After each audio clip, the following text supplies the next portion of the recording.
Hey all you modding legends out there, welcome back to the Missing Detail Models channel. So we're going to attempt to move on these projects. We're getting around to the glazing. So here we have all four BF109s, the G, the F, the K and the E. Three of which are tooled by Edward, one sold by Special Hobby, the E. Which all come with absolutely amazingly detailed cockpits. So let's see if we can have a zoom in there. Absolutely breathtaking cockpit detail, as well as the surface detail, fully riveted.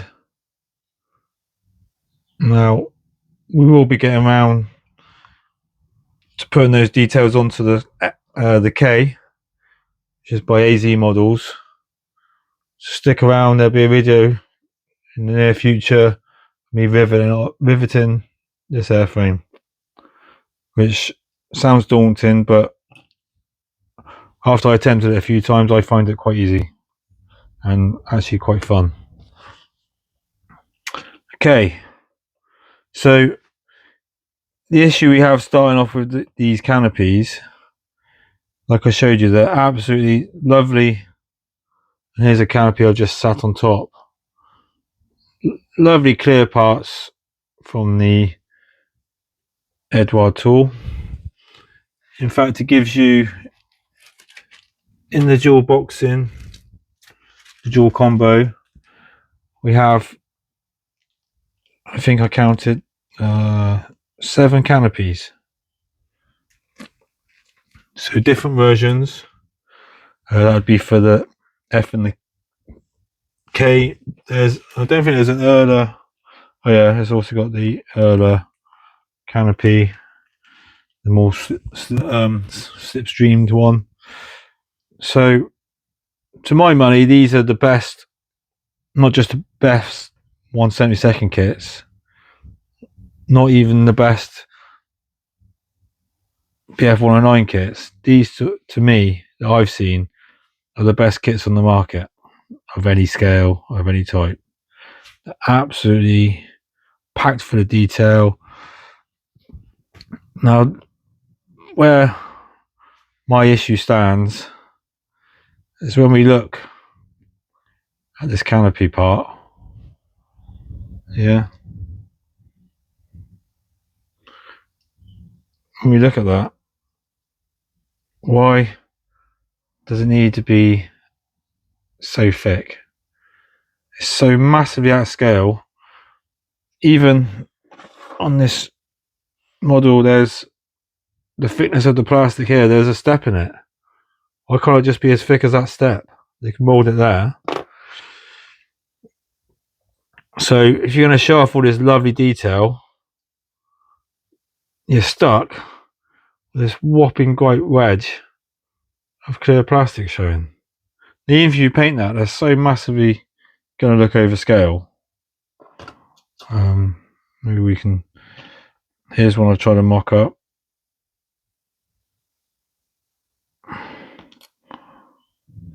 Yeah, massive, big, thick plastic. Okay, so what can we do about this?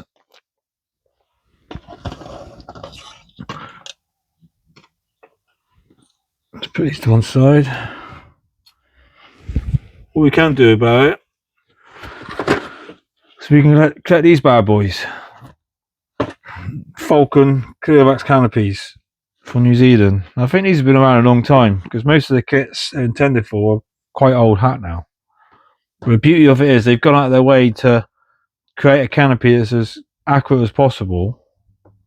Not only fits the kit, but sometimes corrects the kit with an extra part of plastic which you cut away. So what we can do is we can try and fit these to the Edward kits, and hopefully the accuracy in the Falcon canopy is going to be enough to fit. So they come in all these all. I think there's 5 Luftwaffe sets: the 21, the 29, the 28, the 42, and the 15. The 21 doesn't have any 109s in. There's 108.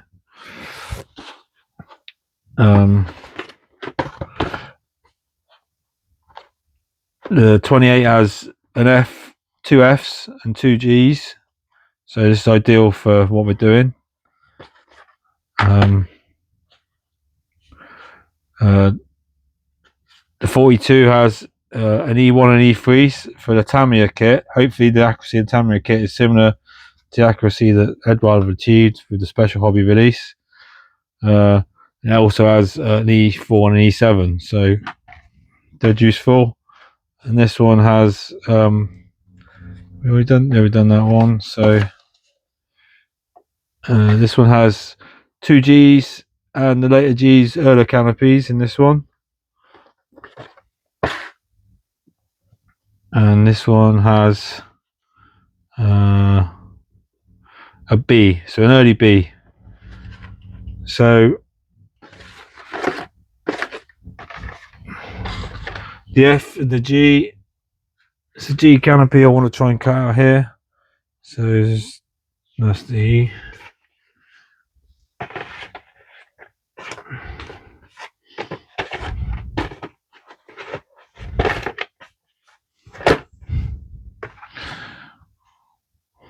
Okay, so we have, that's the early B. Where was it? Right, so there's that one and this one.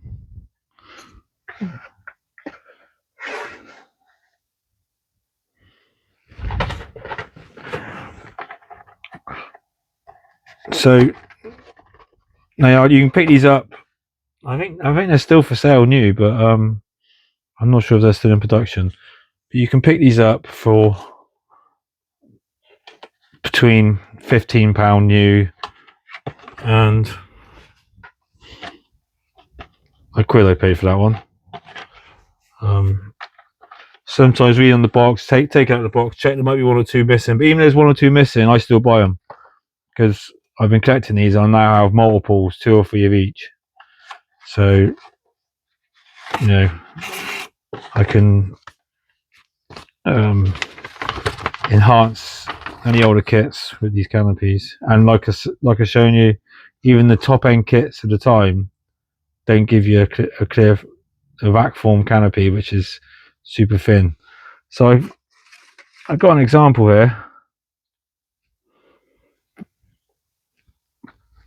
So here's the reason for doing it. Yeah, I hope the camera's picking that up in the light. Yeah, there's your injection molded, and there's your rack form.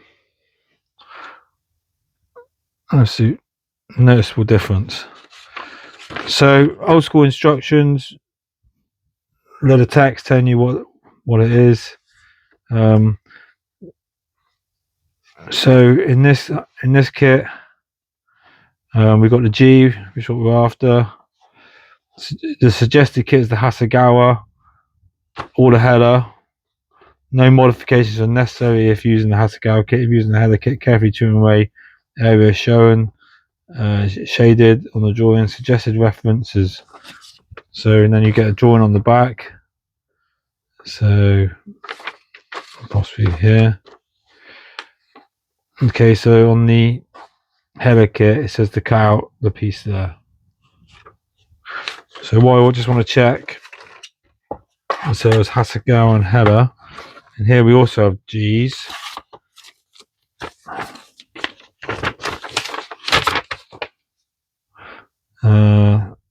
Okay, so this is Hasegawa again. So it's the same.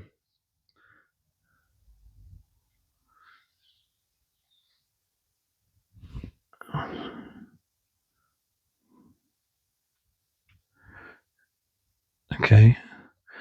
So in here it says It's just to get the Hasegawa 19G6. The clear vax parts are intended for display in the open position. 2 window screens are supplied. The small window screen is a copy of the part kit. An alternative window screen with the forward fuselage decking raised for greater accuracy is also included.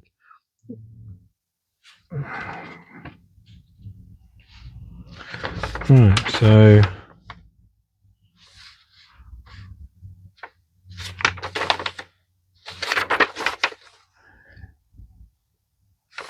there's 2 are provided.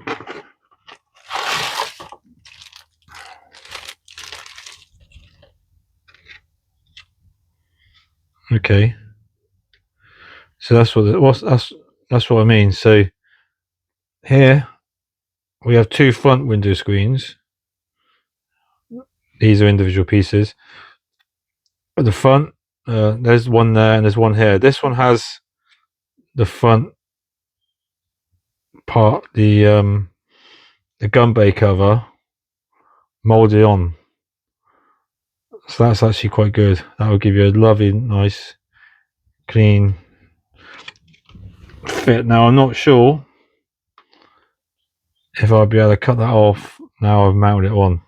Possibly should have checked in with these kits before, so I'm going to have to use the loose front part and get it to blend in.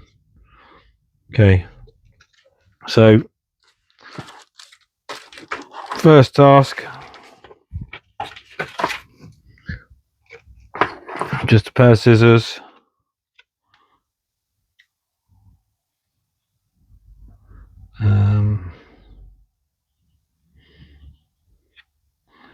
To cut the piece away.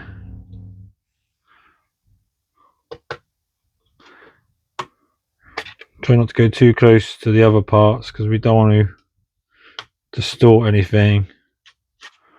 Although unlike injection molded, these tend to be a bit more resilient.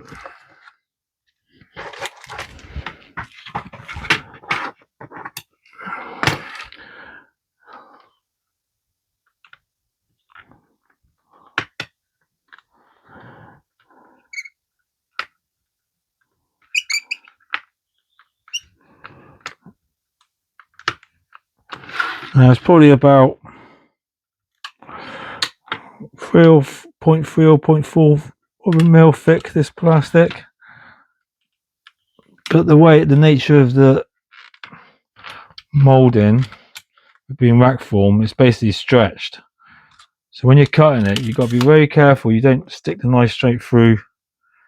You know, on some of these curves and stuff, you know, it can be quite thin and these corners are going to be quite thin, so just hold a bit of resistance on the knife and not trying to do too much at once is key.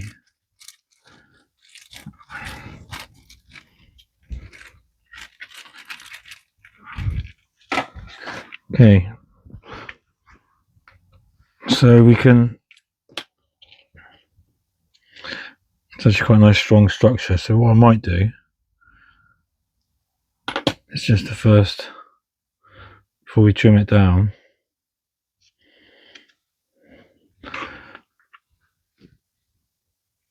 right, so fresh blade, if you want to make a nice accurate clean cut, consistent cut, well not even a cut, what we're looking to do right now is actually we're going to score a line as a kind of guide as to where we want to cut it.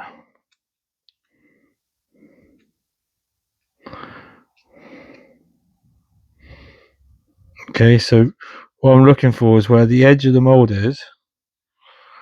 I'm looking for where the edge of the mold is, which will be where the intended part is. The edge of the mold and where the rough extra plastic is. So what else? We want to find that line between the outer mold and the part intended to be used. Okay, so I'm pushing forward so I can look ahead on the blade of the knife. I can look ahead and I can see just make sure I get right down to the corner.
Okay, so I've cut all around.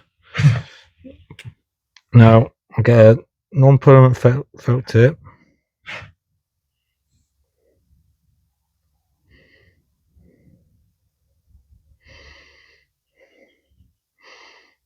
Okay. Hopefully the red was sharp. I tried to find a black one, but I couldn't find it. So I just moisten my paintbrush. I'm almost just diluting that red ink to encourage it to run into our scored line.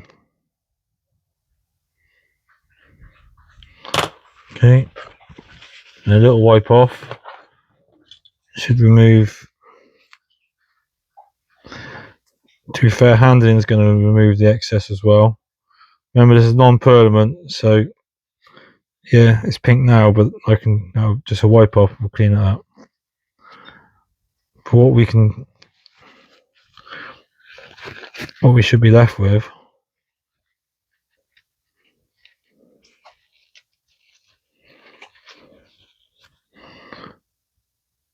is a red outline. Okay.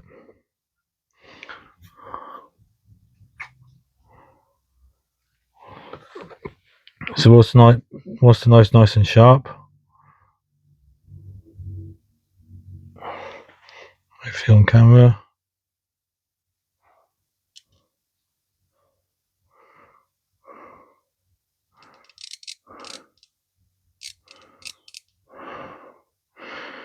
Okay, I'm pushing forward because I can now. So that way I can see where my tip is heading, and I can look down the blade to see if I'm holding it parallel. Just trying to get right in the corner.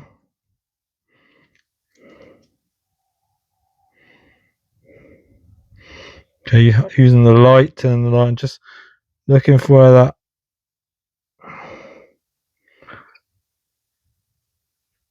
where the edge is in the mould,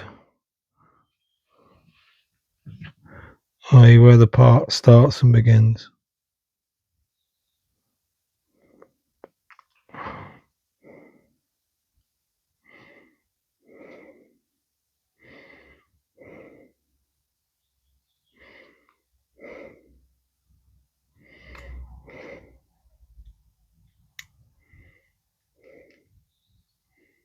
Okay, just do this back one.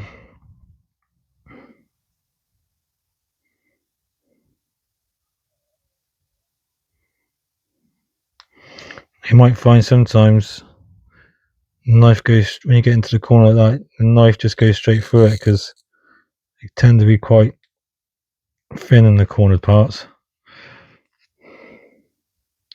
So here we have a curve. So just gonna brace the knife with my finger there. And slowly adjust the knife.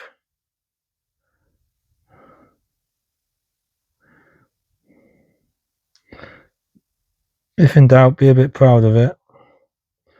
And we can come back and adjust that in the final trim.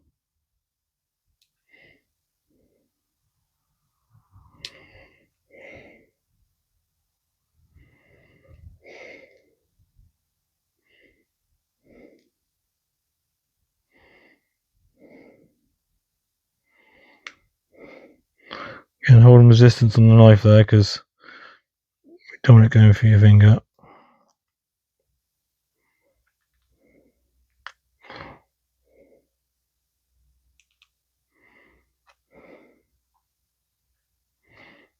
Like so, you see? Right straight through. So, same process.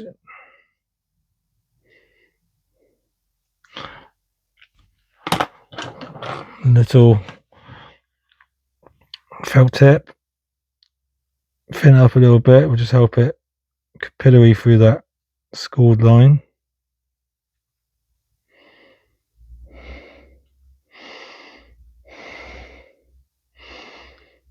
Again, make sure it's only non-permanent.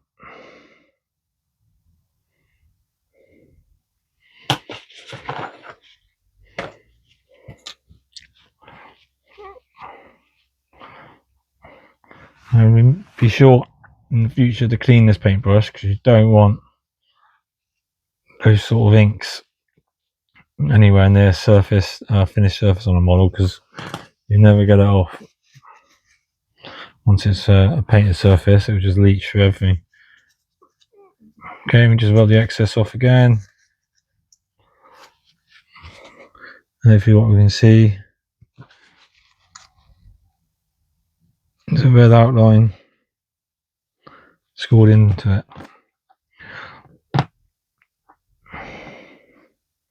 Right, so now we get a bit of blue tack, fairly chunky blue tack, so it doesn't warm up too quick and go too soft.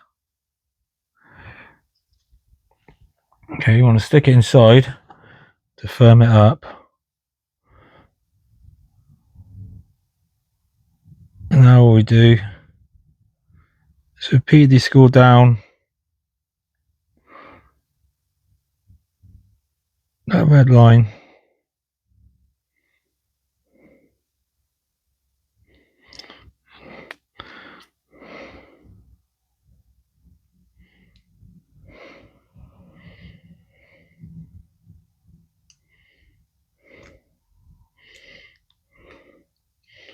Okay, you can see sometimes there's more resistance than other times, because the stretch nature of the material.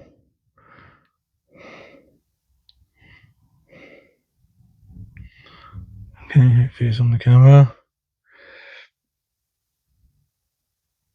So if at first it pushes through, you can just watch the cutting edge of the knife and keep pushing it through.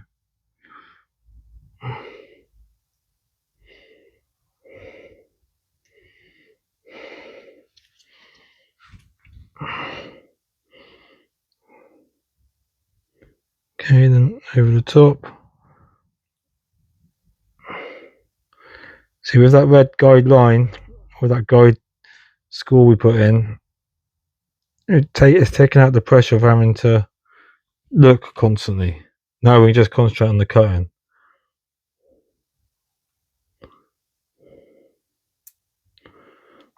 Okay.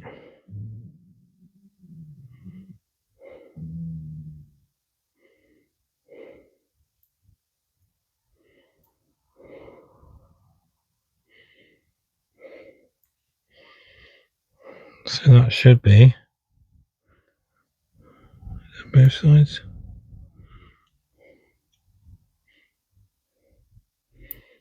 Just check the corners are fully released.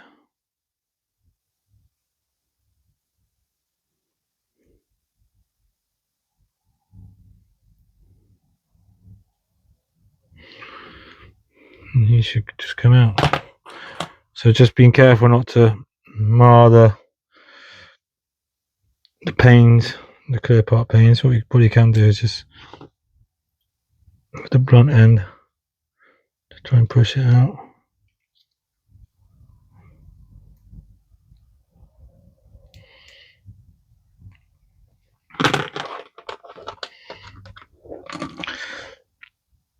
Little pair of mini scissors. These are my photo etch Tamiya scissors. These are quite useful as well.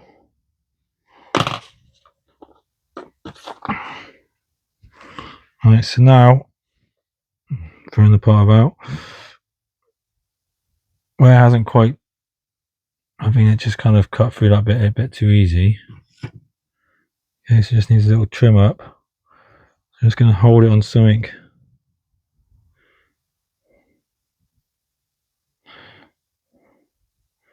I can still see the red scored line.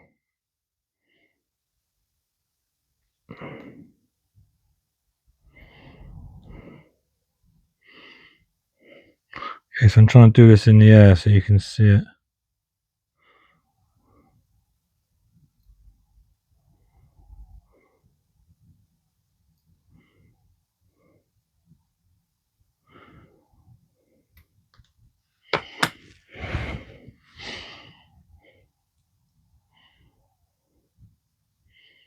Okay. So ideally we can still see that the red line is still the proudest part, if you know what I mean. So we know we haven't gone too far.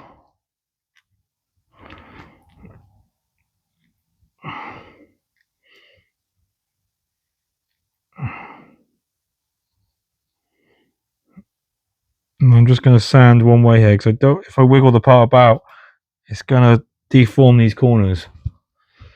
Yeah, it will round the corners off.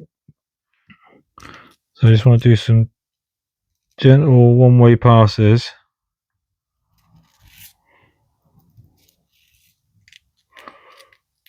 Making sure it's held firmly and it's not rocking about on the sanding stick.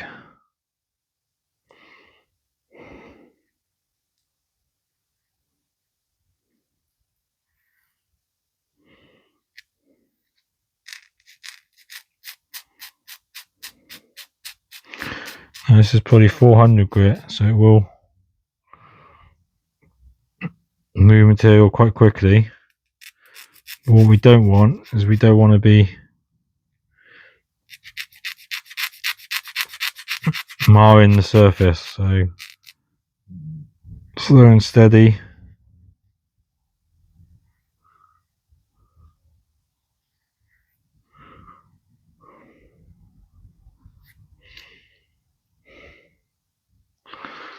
So this is just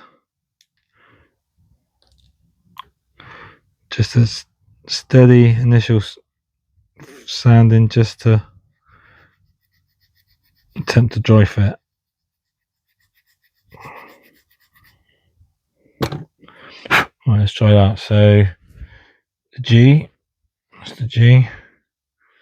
Well, the intended canopy for the header. Okay, so we are a little bit low on that one. Now, because it's on the framework, I can build that framework up a little. And so I should be able to get that. The next thing to test will be whether it actually fits all three parts. Even though the middle part will be posed open. I mean, I might have a bit more chance, a bit more luck. What they say with the accurate part, which is, it won't really show us.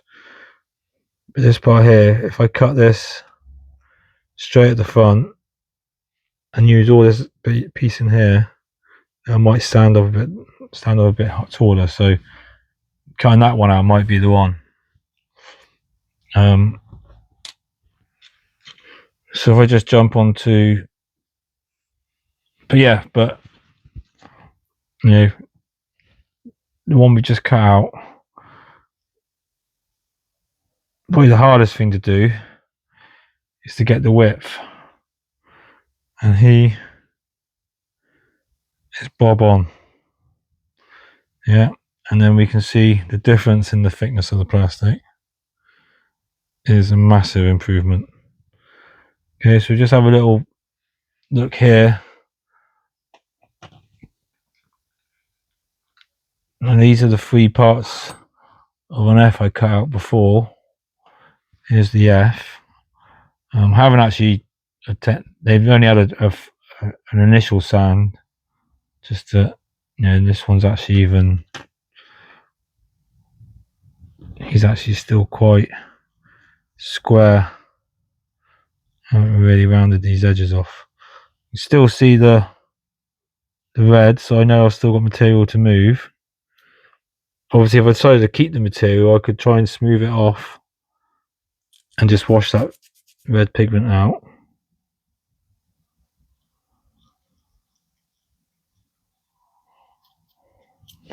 Right, so let's just have a little go at dry fitting. Well, these aren't going to sit quite as well as the kit parts, because they're not a millimetre thick.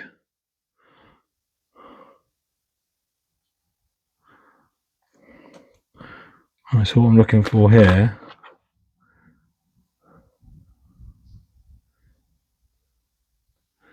is that realistically the right length?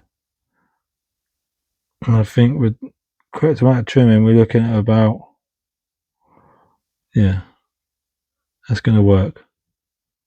You see, because there's still some rough edges. I'll smooth that out, and then when it's posed there on the side, it will look like the right length.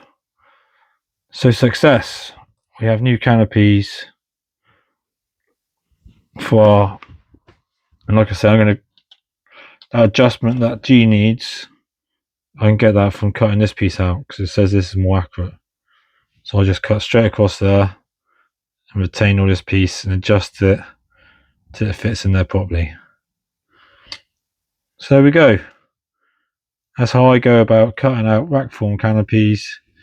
Before they're fitted and before they're masked, they have a light buff. I won't put any coarse on it. I found you can't really, unlike styrene, you can't really coarsely buff this stuff.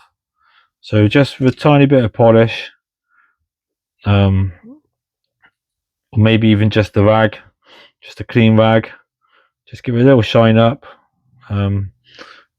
possibly a bit of soapy water first, just to make sure there's no pigments or anything, no grease, finger grease, and I'll be ready for masking. Now the other challenge will be, the reason we buy these high-end kits is they come with all whistles and bells, you know, your etch and your masks.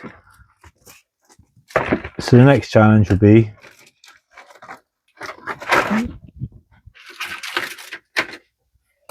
I haven't cut the E out yet, but I have the E to hand. Will these masks fit? Now sometimes you find where they fit with the Falcon canopy for the Tamiya E kit. Now quite often you buy these anyway and they might need adjusting, so even though it seems like we're running the risk of buying this and we're not actually going to use the canopy from the kit, you might find sometimes these are slightly off and they need adjusting anyway, i.e. cutting down the middle and just extending or reducing. So by having this, we've got the basic shapes. Yeah. What we could even do, if we really wanted to, is we could see in this drawing where it shows the pieces you take out, we could just take the corner of this yellow part in this diagram, basically the leftovers, the remnants, and we could peel that off, stick that onto a piece of Tamiya tape, airbrush black just gently over the top, and that would give us these shapes again, which would effectively preserve this kit if we wanted to. And maybe maybe I'll show you doing that. That way we still have, and I have some other these in the stash. The Edward tools sold by Special Hobbies, so that could be an option. But it's always a good starting point. You know, far better than starting from scratch. If you have to adjust these as easy than starting from scratch. So there we go. Thank you for joining me at the bench again. Would really appreciate any comments, any suggestions, anything you'd like me to show you in the future. I've got a few other projects coming up. Some painting projects, some foiling projects to get natural metal finishes. Anything. Would appreciate a comment. Would really appreciate if you subscribed and liked my video. That would really help me to keep this channel going, and if anything, just to encourage me to keep the channel going. In the meantime, don't forget your details on your models, because it'll stick out like a sore asshole. Cheers for now.